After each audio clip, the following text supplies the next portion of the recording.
Yo, what's up with y'all, man? I hope you're doing good. If you're new and you're a fan of the NBA, subscribe to this NBA channel. So let's get straight into it.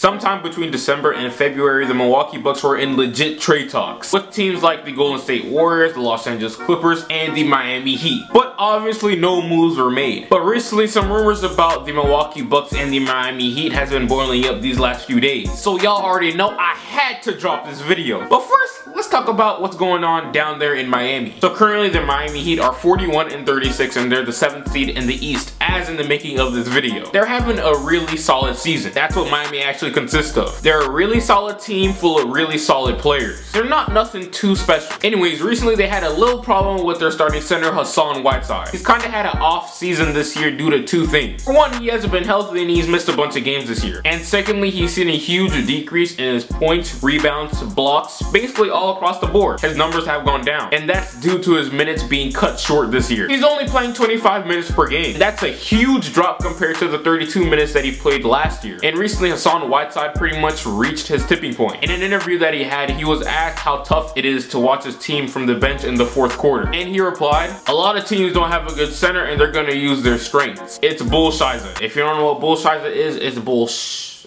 I don't want to say the word. I ain't trying to get demonetized, but it's bullsh. In German. Took a little German here and there, ain't none too major, just some slight. So anyways, he was basically saying that a lot of teams could use his services. And that's throwing direct shots at the front office and their head coach. That boy Whiteside slapped on him. Now Hassan Whiteside is my guy. I watch his Snapchat stories almost every single day. And I think he's a great person. But what he said there, a lot of teams could use a good center.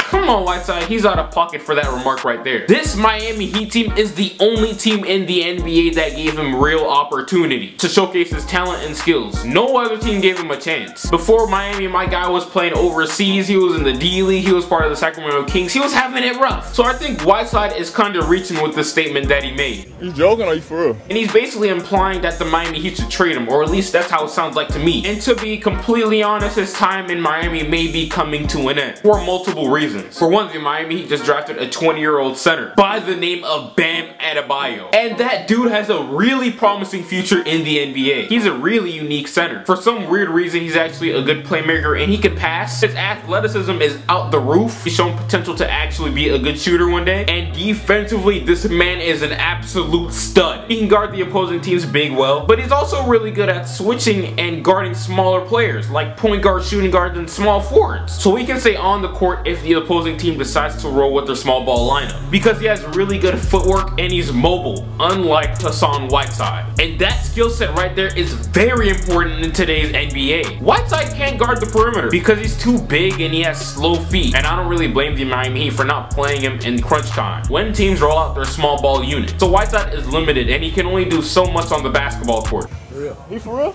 You see, if Whiteside was a dominant scorer and could consistently shoot and just bully and punish teams when they decide to go small ball like other players like Karl Anthony Towns, Joel Embiid, and others, then he really wouldn't have any problem. But the thing is, he can't do what any of those guys can do on offense. So if Hassan Whiteside can't put his ego to the side and do what's best for the team, Pat Riley and the Miami Heat might just have to trade him away this summer. Alright, so now that we have a good understanding to why the Miami Heat might trade Hassan Whiteside this summer, let's discuss what's going on with Milwaukee. The Bucks are currently 41-36 and they're the 8th seed in the East, as in the making of this video. And overall, they've been one of the most disappointing teams in the NBA. And to be honest, they have no business and no real excuse to be the 8th seed in the Eastern Conference. Like, they got a solid core of guys. They got Giannis, Chris Middleton, and also Eric Bledsoe. You'd think that they'd be better than they actually are. Bledsoe is averaging 18 points and 5 assists on good efficiency from the field. Chris Middleton is a borderline all-star, averaging 20 points per game. And Giannis Antetokounmpo is having an MVP type season. He's averaging 27, 10, and 5 a night. But there are actually two things that are holding this team back. The main reason on why they've been struggling so much these last couple years is because of injury. A lot of people don't mention this while they question the Milwaukee Bucks for the recent struggles. Well, they haven't been healthy at all this year,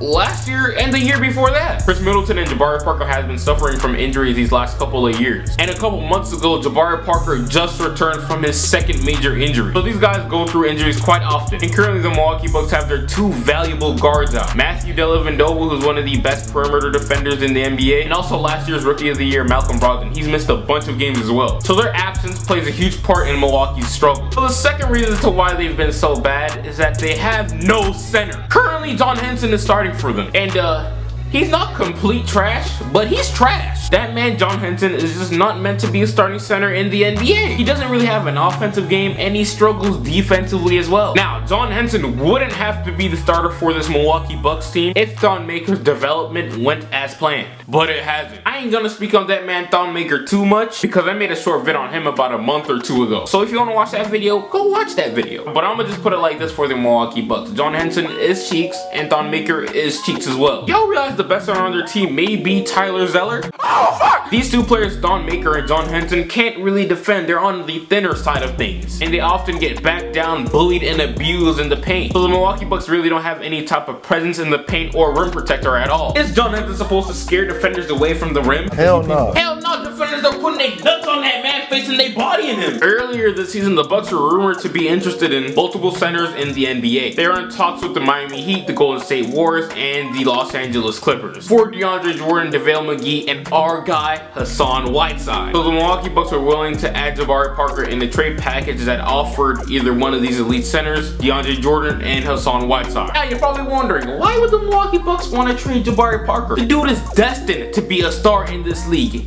if he stays healthy. You catch that last part what I just said. I said if he stays healthy. Him being 100% healthy isn't guaranteed. Jabari has missed a lot of games due to multiple major injuries. So that's what's holding Jabari back from being great. Earlier this season, the Milwaukee Bucks and Jabari Parker were in contract extension talks. But things stalled quickly because of the amount of M's Jabari Parker wanted. That boy wanted a max contract, and the Bucks don't want to take that type of risk on Jabari. Dude has only been fully healthy for one season in the NBA, and him getting a huge check from the Milwaukee Bucks like that isn't too likely. He got the talent, believe me, he got the talent to be a max contract type of player, but he just can't stay healthy. So the Bucks tried to trade him away before the trade deadline, but what teams were offering weren't too appealing. Okay, so this is the part of the video where I bring in the Milwaukee Bucks and the Miami Heat and discuss how this whole thing would work. And I'm also going to be discussing if this is a good idea for both sides, considering the situation that they're in right now. Alright, so in order for this trade to actually go through, gotta be a sign and trade situation for Jabari Parker, because he's a restricted free agent this summer. And that's not how it works, my guy. You can't trade players who are not under contract. So this situation is going to be quite similar to the one that happened last year when the Clippers did a sign and trade with the Rockets for CP3. So the Bucks might sign Jabari for $20 mil per year, and once they do that, they're going to trade him away for Hassan Whiteside, who's going to make $24 million next year as well. Now, looking at this from the Bucks point of view, this move is kinda iffy for me, because we all know in the back of our minds that the Bucks are potentially giving up a future star in Jabari Parker. He was the guy who was supposed to be the second option on this team, and without Jabari Parker, I don't think their offense is gonna be that lethal anymore. Who's gonna be honest is right-hand man? Chris Middleton, Eric Bledsoe, I don't know. I mean, I guess these guys can kind of split scoring responsibilities. They're good enough to do so, I guess. But that's the only real con I see in this trade. They won't have a clear-cut second option. But in this trade, they do gain an actual center. Hassan Whiteside. Teams won't be able to get in the paint as easy with that man in the middle. Just about nobody in the NBA can bully Hassan Whiteside, unless you're DeMarcus Cousins or Joel Embiid. He's a decent offensive player, a monster shot blocker, a monster rebounder, and he's also a decent defender. So they fill in a huge hole that they had at the 5 spot. And yeah, I ain't gonna lie, overall I think they do get better as a team. And once and for all, hopefully they won't have any excuses to why they're not successful. Alright, so let's look at how this would affect this Miami Heat team. Okay, so currently the Miami Heat don't really have a real go-to scorer, or anyone in fact that is considered an actual star in the NBA. But with Jabari Parker, that issue is automatically solved. Even though he's had multiple ACL injuries, he's still explosive as hell, and he looks like he hasn't missed a beat. Jabari can be the go-to guy on a nightly basis for this Miami Heat team, and I can imagine the Miami Heat having a starting lineup of Goran Dragic at the 1, Tyler Johnson, Winslow, or Josh Richardson at the 2 and 3, and Jabari Parker and Bam Adebayo as the 4 and 5 on this team. There's a lot of athleticism in that starting 5. But for the Miami Heat, of course, this trade would only backfire if Jabari Parker gets hurt, and if that happens, tough. And for the Milwaukee Bucks, the only way I can see this trade backfiring is if they get completely swamped in terrible contracts. Hassan Whiteside is supposed to be making like something like $27 million per year in like 2 years, so that could be holding him back a little bit. And also, Eric Bledsoe is going to be a free agent really soon, and Chris Middleton, so they might have a little issues there. I'm really trying to get too much into that, but this is the end of the video, man. Let me know what you guys think. Give this video a like. I appreciate you for watching, and I'm gonna try this new thing. I'll get right with you. No way, no way. Remember back when I couldn't get a play. No home, I ain't have a place to stay. I got to work, made the shirt free to way. Told my girl who'd ever thought.